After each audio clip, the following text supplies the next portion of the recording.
주님께서 새날을 우리에게 선물로 주심을 감사드립니다.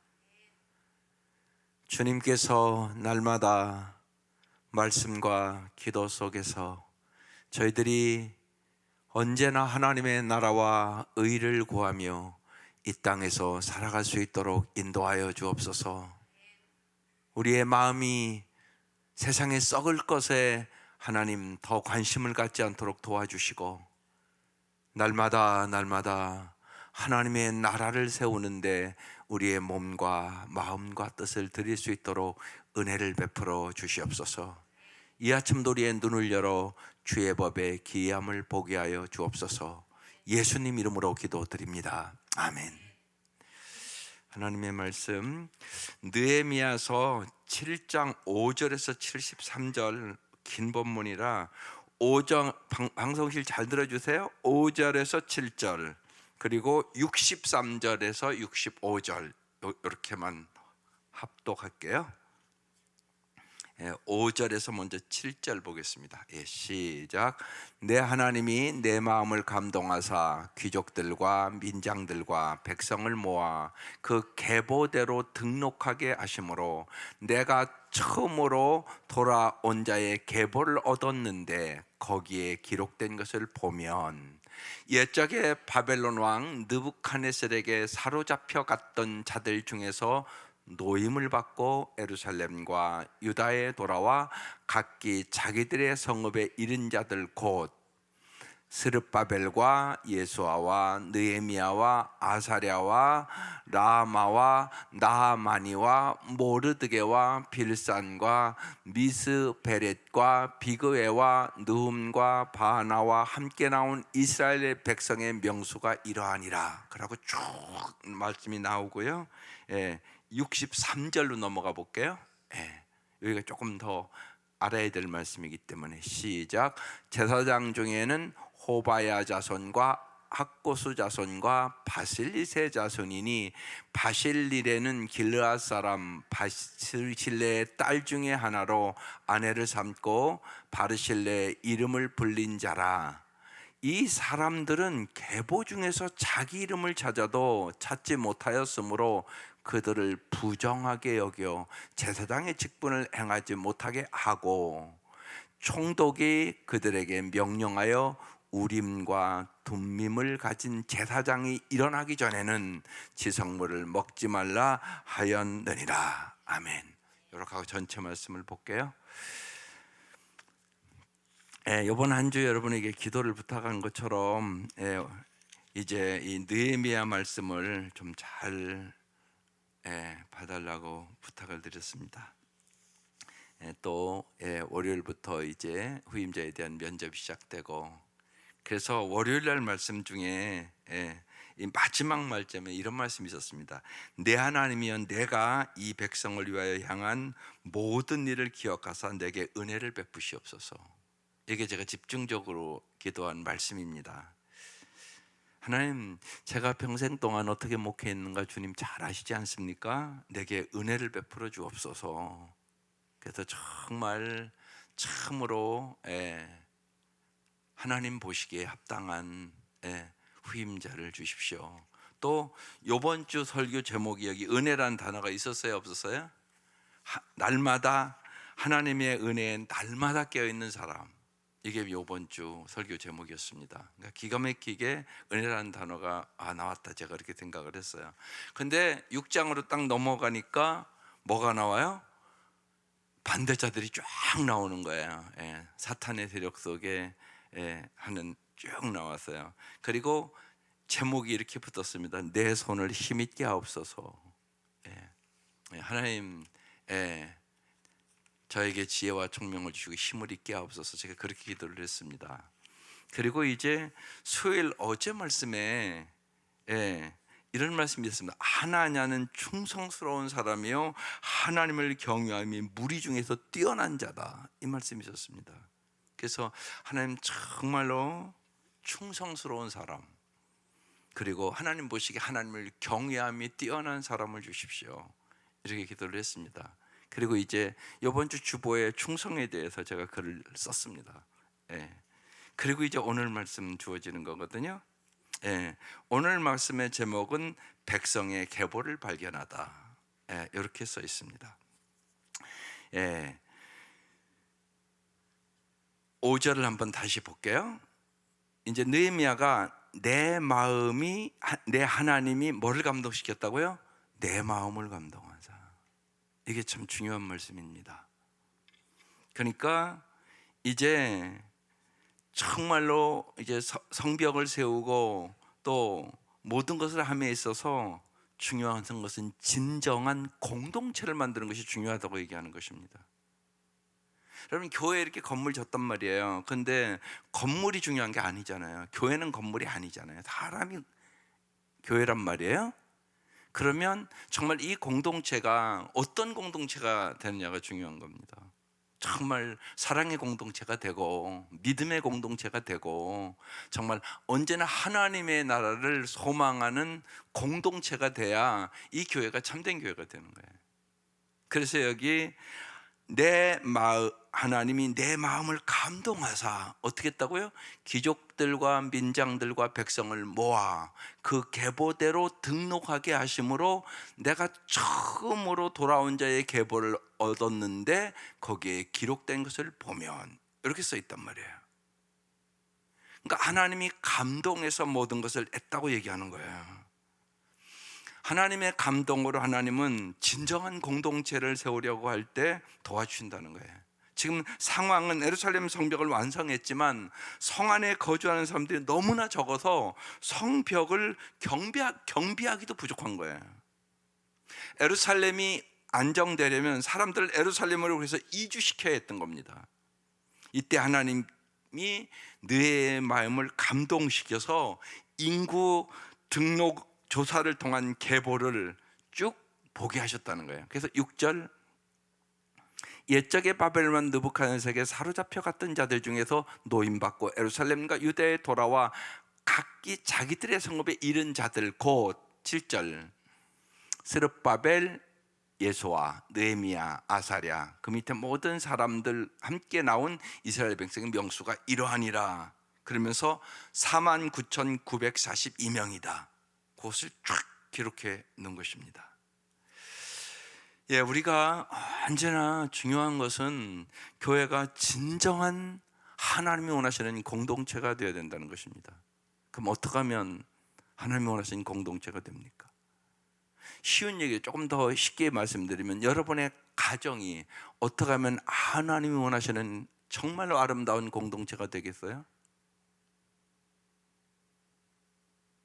똑같은 얘기입니다. 하나님이 정말 가정 공동체와 교회 공동체를 세우셨단 말이에요. 하나님이 모든 공동체를 회복시키기를 원합니다. 그런데 가정 공동체가 창세기부터 깨졌기 때문에 하나님께서 교회 공동체를 세우셔서 가정 공동체를 회복시키기를 원하세요. 그래서 교회가 무지하게 중요합니다. 그래서 교회가 세상의 희망이다 그 얘기하는 거예요. 교회가 타락한다 그럼 끝나는 거예요 그냥. 그래서 중요합니다. 그러려면 세 가지를 잘 생각하셔야 됩니다. 하나는 하나님의 가족 공동체를 만들어야 됩니다. 그래서 자꾸 하나님 가족이라는 얘기를 하는 것입니다. 그래서 목장이 중요하다는 얘기를 하는 겁니다. 여러분이 예배만 드리고 집에 가고 예배 드리고 집에 가고 그러면 공동체 형성이 안 되잖아요. 가족들도 같이 산다고 가족이 아닙니다. 정말 부부도 마찬가지잖아요. 부부도 서로 마음을 나누고 또 하나님의 말씀에서 서로 하나가 되고 서로 의사소통이 되고 서로 사랑하고 섬기고 그래야 가족이지. 밥만 먹는다고 함께 밥만 먹는다고 가족입니까? 아니란 말이에요. 그러니까 여러분 가정도 들어가 보면 실제로 참 아름다운 가정이 있고 그냥 폼만 가정이 있단 말이에요. 가정은 가정인데 이건 뭐 사랑도 없고 섬김도 없고 그냥 사는 거예요. 얼마든지 그럴 수 있잖아요. 여러분 살아보면 하나님 그런 가정을 원하는 게 아니에요. 성경은 뚜렷하게 하나님 나라의 원리를 우리에게 제시하고 있다고요. 가정에서는 어떻게 살아야 되냐? 성령 충만한 가정을 만들어라. 아내는 남편에게 순종하고 남편은 아내를 주님이 우리를 사랑한 것처럼 사랑하고 자녀는 부모에게 순종하고 자녀는 부모를 공경하고 부모는 주의 교양과 훈계로 자녀를 양육하고 아주 명확하잖아요 성경이요. 이렇게 살면 그 가정이 가정다운 가정이 되는 거예요. 그런데 그렇게 안 살면 다 가정에 포문이 있죠. 하지만 들어가 보면 이거 뭐 세상 가정과 똑같은, 교회도 마찬가지죠. 교회도. 그래서 진정한 공동체가 되기 위하여 주님께서 누가 가족이냐? 하나님의 뜻대로 행하는 가족이 내 가정이다. 그 어머니와 형제들이 찾아갔을 때 그 얘기한 거예요. 그러니까 진정한 공동체가 되려면 그래서 하나님의 가족 개념을 가져야 돼요. 그래서 하나님의 가족 개념이라는 것은 뭐냐? 책임져 주는 사랑이 있어야 돼요. 이게 가족이란 말이죠. 그러니까 부모가 되면 자녀를 내가 좀 책임져 줘야지 생각 같잖아요. 반드시요. 부모가 그런데 이게 방탕하고 애들 잘 양육하지도 않고 그러면 들어가 보면 그건 가정답지 않은 가정이 되죠. 분명하잖아요, 여러분요. 똑같은 거죠. 하나님의 가족, 서로 책임져 주는 사랑을 가지고 끈끈한 관계를 가져야 된다는 거죠. 그러기 위해서는 삶을 나눠야죠. 그러니까 목장을 계속 가라는 얘기를 하는 거예요. 목장에 가서 삶을 나누고 함께 울고 함께 기뻐하고 함께 기도응답 받고 어려울 때 서로 같이 나누면서 어려움은 이렇게 이겨나가는 거다고. 그러니까 가정교회를 잘하면 많은 가정이요, 이런 가정이 엄청나게 많습니다. 이혼 직전에 예를 들면 가정교회 만나서 회복된 가정들이 엄청나게 많습니다. 목장마다 다 있습니다. 거의. 하나님의 말씀대로 살면 이혼하겠습니까? 이혼 안 한단 말이에요. 이길 수 있는 힘을 얻는단 말이에요. 함께 기도하고. 또 정말 이미 갈등이 없는 가정이 어디 있습니까? 다 갈등을 겪어서 이겨온 가정들이 있단 말이에요. 그러니까 그분들이 자기 경험을 얘기하잖아요. 나도 너와 똑같이 그런 갈등과 어려움이 있었어. 근데 우리가 이렇게 이겼어. 함께 기도하고 함께 우리가 변화돼 보자. 사랑과 섬김의 사람으로 변화돼 보자. 그럼 역사가 일어난단 말이에요. 그래서 정말 가정교회를 잘 보면요, 목장마다 이혼 직전에 정말로 그걸 극복하고 회복된 가정들. 그래서 정말 당신 목자와 우리 목원들 때문에 나 이혼 직전에 여기 와가지고 내 가정 살았다고, 그때 이혼했으면 큰일 날 뻔했다고 애들은 어떻게 되고, 이런 가정들이 수두룩하단 말이에요. 이게 교회예요. 그래서 교회는 언제나 잊지 마셔야 됩니다. 하나님의 가족 공동체를 만들어야 돼요. 또 이 진정한 공동체를 되기 위해서, 그래서 우리가 성경은 뭐라고 그래요? 그리스도의 몸이라는 얘기를 한단 말이에요. 그리스도의 몸. 몸은 보세요. 여러분 이제 오늘 아침에 가서 또 이제 예를 들면 밥하고 식사 준비한다고 그래도요, 보세요 여러분, 만약에 눈이 감겼다 그러면 얼마나 힘들겠어요? 눈만 필요합니까? 코도 필요하고 입도 필요하고 손도 필요하고, 그죠? 반찬 하나 만드는데도 눈도 필요하고 코도 필요하고 입도 필요하고 손도 필요합니다. 그죠? 서로 다 도와줘야 돼. 그죠? 눈이 안 도와주겠다 그러고 눈 감으면 얼마나 힘들겠어요? 손이 안 도와줬다고 그러면 발로 칼질합니까? 보세요. 반드시 서로 도와줘야 됩니다. 이게 기도의 몸이라는 얘기예요. 혼자 잘할 수 있는 사람은 없어요. 혼자 어떻게 잘해요? 여러분, 눈만 있다고 음식이 쓰러집니까? 눈으로 씁니까? 코로 쓸지. 아니, 코로 쓰는데 손으로 쓸지. 그렇잖아요. 그러니까 보세요. 참 기가 막힌 얘기를 하는 것입니다. 사도 바울이. 교회는 기도의 몸이다. 여러분 한 사람은 각자의 역할이 있다. 그래서 목장도 각자의 역할을 맡기라는 것입니다. 이 사람은 찬송 준비하는 사람, 다 목장하면 안 됩니다.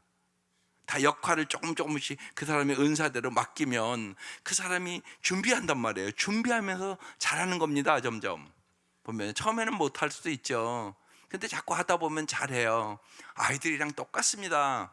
어린아이들 가르치면 하고, 또 이렇게 가만히 보면 다 은사가 있어요. 더 잘하는 거 그거 시키면 됩니다. 그러면 골고루 다 할 수 있는 것입니다. 그러면서 잘하는 거예요. 또 하나는요, 언제나 우리가 성령의 전이라는 사실을 잊지 마셔야 합니다. 성령의 전이란 말이에요. 그러니까 성령의 역사가 있어야 되는 것입니다.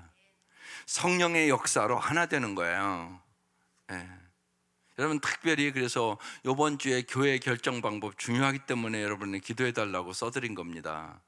여기 이렇게 말씀을 한 구절 써놨습니다. 고린도전서 1장 10절, 형제들아 내가 우리 주 예수 그리스도의 이름으로 너희를 권하노니 모두가 같은 말을 하고 너희 가운데 분쟁이 없이 같은 마음과 같은 뜻으로 온전히 합하라. 그래서 한 마음 한 뜻으로 정하면 좋잖아요. 한 마음 한 뜻이 딱 돼서 이게 하나님이 진짜 뜻이구나. 그래서 딱 결정하면 한 마음 한 뜻으로 잘 갈 수 있잖아요. 그런데 그렇지 않을 수도 있단 말이에요.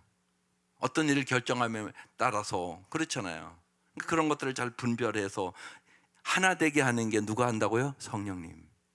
성령님이 하나 되게 하십니다. 언제나 이게 중요하단 말이에요. 성령님이.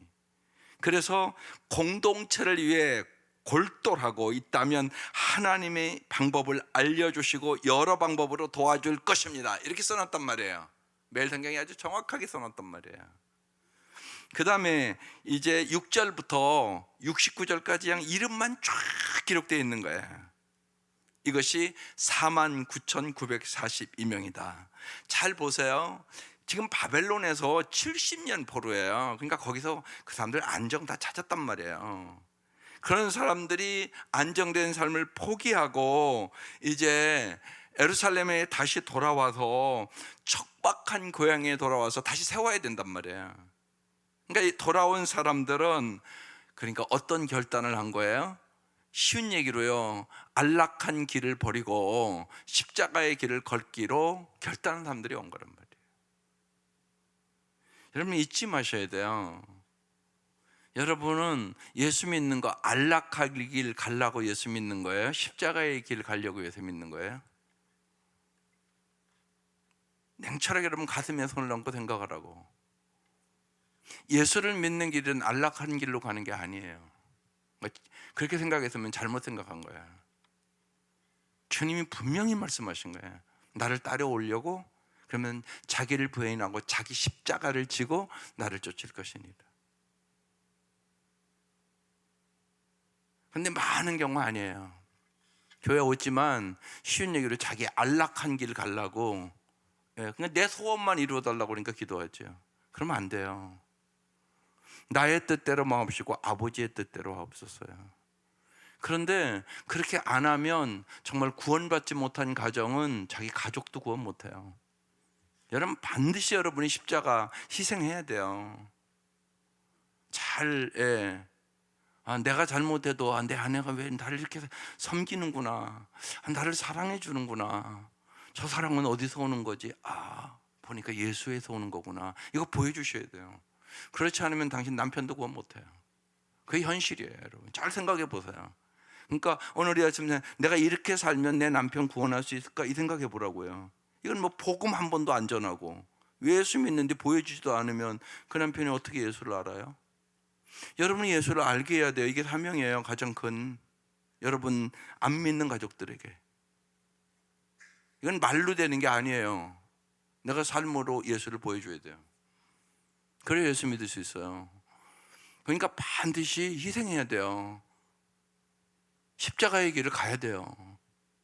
다른 방법이 없어요. 오직 우리가 십자가로 구원 얻은 것과 똑같아요. 예수님께서 십자가에 죽으셨기 때문에 내가 구원 얻은 거라고요. 내가 한 알의 밀알이 되지 않고 열매 맺을 방법은 없어요. 썩지도 않는데 무슨 열매를 맺어요? 말도 안 되는 소리잖아요. 이걸 언제나 생각하셔야 돼요. 그래서 예수 믿는 건 십자가의 길 가는 거예요. 아이들도 마찬가지예요. 아이들 말 잘 안 듣죠. 뭐 잘만 듣는 애들이 얼마나 되겠어요. 그럼 내가 보여주셔야 돼요. 예수를 보여주셔야 돼요. 삶에서. 그래서 울며 기도해야죠. 울며 기도해 씨를 뿌리면 주님이 기쁨으로 거두세요. 십자가 뒤에는 반드시 부활이 있어요. 이걸 믿는 거예요. 이거요. 반드시 있어요. 주님이 이걸 보여주신 거예요. 그래서 정말 이 사람들이 안락한 삶을 포기하고 이제 완전히 예를 들면 그러니까 황폐한 고향으로 돌아와서 다시 그들을 세운 명단이에요. 이것이에요. 여러분의 명단이 이렇게 기록될 수 있기를 바라요. 주님이 보시기에 정말로 저 사람들은 나를 따라서 십자가의 길을 따라가는 사람들이다. 그 명단, 여러분의 명단이 있어야 되지 않겠어요? 여러분의 이름이 기록되어 있어야 된단 말입니다. 그 명단을 오늘 이렇게 기록해 놓은 것이에요. 예. 요한계시록은 이제 이것을 뭐라고 그러냐, 구원받은 생명책에 기록되었다 이렇게 나온 거예요. 예. 여러분의 이름이, 여러분의 사랑하는 가족들의 이름이 여러분 때문에 여러분 정말 생명책에 기록될 수 있기를 주의 이름으로 축원합니다. 그 다음에 이제 63절 65절을 봉독한 이유가 있습니다.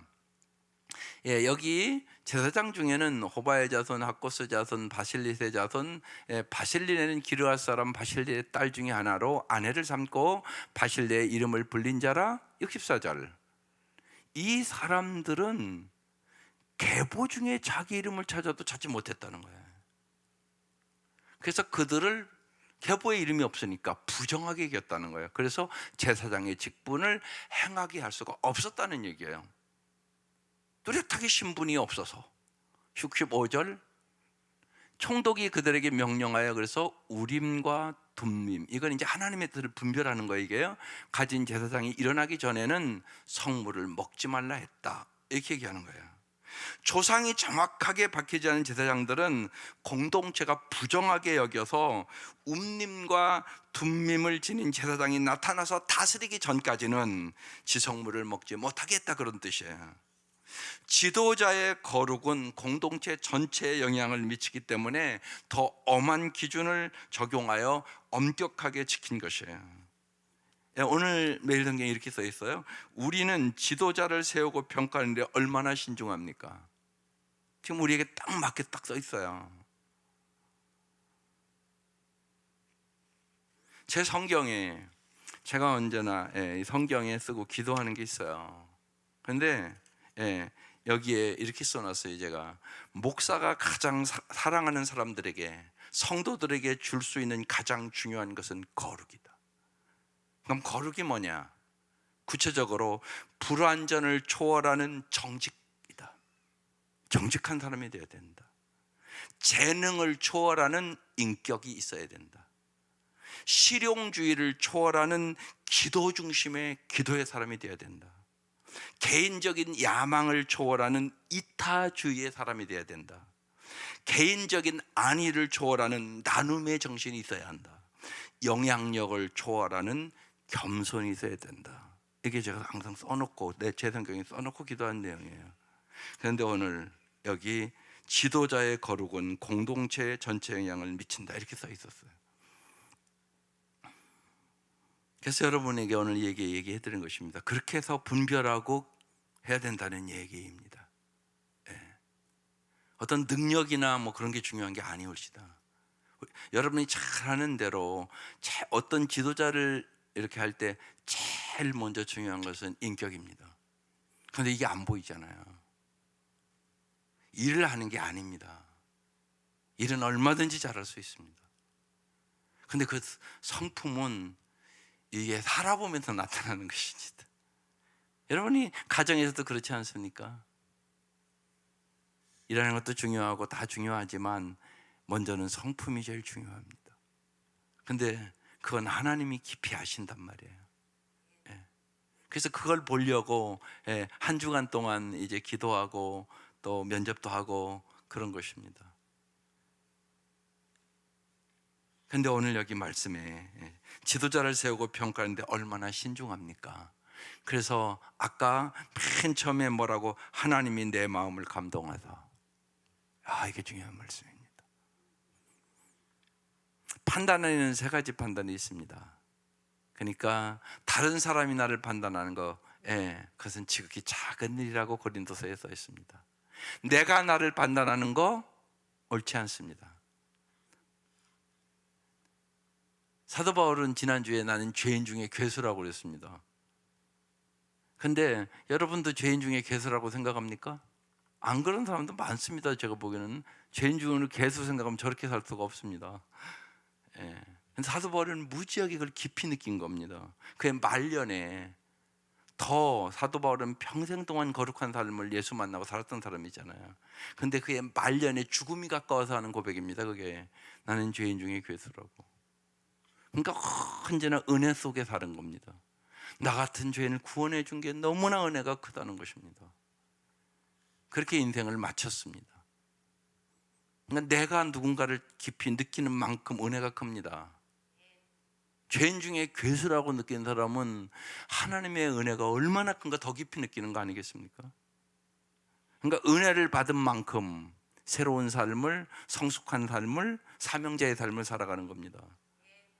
은혜 받은 사람만 예수 위해서 생명 바칩니다. 아니, 물질도 못 바치는데 무슨 생명을 바치겠습니까? 생각해 보십시오. 그 생각하는 겁니다. 여러분 11조도 못 하는데 무슨 생명을 바치겠습니까? 말이 되는 소리입니까 그게? 말이 안 되잖아요 그게. 여러분 11조 못 바치는 사람은 10개 중에 하나도 못 바치는데 하나님이 주신 거 무슨 생명을 바치겠어요? 그럴 수 없습니다. 그러니까 정말 내 보물이 있는 곳에 내 마음이 있는 거잖아요. 그러니까 예수가 정말 얼마나 귀한 분인가, 예수님이 나를 위하여 진짜 해주신 일이 뭔가를 내가 진짜 믿으면, 예? 주 예수보다 귀한 것이 없네, 세상 부귀와 바꿀 수 없네, 이 고백을 진짜 하는 것입니다. 예, 이게 잘 사는 길입니다. 예, 그래야 주님 것이 다 내 것이 되는 것이에요. 예, 그렇죠. 아버지 것 다 내 것 되는 거죠. 독생자까지 주신 분이 뭘 주시지 않겠습니까? 모든 좋은 것을 주시기를 원하시는 것이에요. 그래서 정말로 하나님의 은혜 속에서 우리가 하나님의 감동으로, 인간이 할 일은 거의 다 한 것 같습니다. 뭐 인간적으로 뭐 점수도 내고 따지고 뭐, 근데 그게 다가 아니라고 얘기하는 것입니다. 하나님 감동이 있어야 되는 것입니다. 그래서 하나님이 판단하는 것만이 옳습니다. 사람의 판단이 있고 나의 판단이 있고 하나님의 판단이 있거든요. 세 가지. 그 중에 정말 옳게 판단하시는 분은 오직 주님이십니다. 그래서 언제나 하나님 앞에서 성령의 감동으로 하나님이 가르쳐주는 말씀대로 우리는 분별해서 결정을 해야 되는 것입니다. 느헤미야의 관심사는 이스라엘 백성에게 정말 경건하고 성숙한 지도자를 세우는 데 있었습니다. 느헤미야의 관심은 하나님께 어떻게 하면 영광을 돌릴까, 여기에 대한 관심이 있었습니다. 그래서 하나님의 말씀에 순종하는데 방해되는 것들을 다 제거하는 모습들을 이제 한 가지 한 가지 보여주고 있는 것입니다. 정말로 하나님의 은혜 속에서 교회 모든 일들도 잘 결정되고 또 온 성도들이 한 마음 한 뜻으로 돼서 정말 하나님의 마음에 합한 자가 되기를 소원하고, 여러분 거룩한 삶을 살아감으로 주님 앞에 영광을 돌리시기를 주의 이름으로 축원합니다. 기도드리겠습니다. 하나님의 약속을 신뢰하고 소유를 들여 헌신한 사람들의 명단이 오늘 성경에 기록되어 있습니다. 하나님, 간절히 원하옵는 것은 우리들도 우리의 이름이 하나님 기록될 수 있도록 은혜를 베풀어 주옵소서. 하나님께서 우리의 모든 형편 과정을 잘 아십니다. 진실로 이 어지러운 세상 속에 하나님 교회다운 교회 공동체가 되기를 원합니다. 정말로 성도들이 교회만 왔다 갔다 하지 않도록 도와주시고 하나님의 가족 공동체를 이루기를 사모하게 하여 주옵소서. 이기주의적인 마음, 자기중심적인 마음을 버리게 하여 주시고 하나님의 마음을 가지고 한 마음으로 한 뜻으로 진정한 하나님의 가족 공동체를 이루게 하여 주옵소서. 우리가 진실로 그리스도의 몸임을 알게 하여 주시고 우리가 성령의 전임을 깨닫게 하여 주셔서 거룩한 삶을 살게 하여 주옵소서. 하나님께서 은혜를 베풀어 주셔서 우리 성은교회가 1대, 2대, 3대 참으로 거룩한 지도자들을 세워주시고 날이 갈수록 하나님을 기쁘시게 하는 교회로 세워가게 하여 주시옵소서. 성령님 역사해 주시옵기를 간절히 소원합니다. 주님, 우리의 연약함과 우리의 우둔함을 아시오니 주님 우리에게 은혜를 베풀어 주시옵소서. 우리를 긍휼히 여겨 주시옵소서. 주님 말씀하시옵소서. 저희들이 순종하겠나이다. 하나님 깨닫게 하여 주시옵소서. 은혜와 진리가 충만할 수 있도록 도와주시고, 무엇보다도 하나님 모든 청빙위원들이 하나님의 음성을 듣게 하여 주시고, 한마음 한뜻으로 하나님의 음성을 기다리게 하여 주시고, 하나님의 음성을 듣고 한마음 한뜻으로 하나님을 기쁘시게 하는 결정들을 할 수 있도록 도와주시고, 진실로 여호와는 나의 목자시니 부족함이 없다고 고백하는 저희들이 되게 하여 주시옵소서. 하나님 귀한 예물들을 받아주시고 간절히 간구하는 기도에 응답하여 주시며, 하나님은 언제나 여호와 일의 하나님임을 저희들이 조금도 의심하지 않도록 도와주시옵소서. 진실로 이 아침 하나님이 우리의 마음을 감동시켜 주시고, 하나님의 감동에 따라 우리가 모든 일을 행하는 하나님의 사람들이 되게 하여 주옵소서. 예수님의 이름으로 기도드립니다. 아멘. 하늘에 계신 우리 아버지의 이름을 거룩하게 하시며 아버지의 나라가 오게 하시며 아버지의 뜻이 하늘에서와 같이 땅에서도 이루어지게 하소서. 오늘 우리에게 일용할 양식을 주시고, 우리가 우리에게 잘못한 사람을 용서하여 준 것 같이 우리 죄를 용서하여 주시고, 우리를 시험에 빠지지 않게 하시고 악에서 구하소서. 나라와 권능과 영광이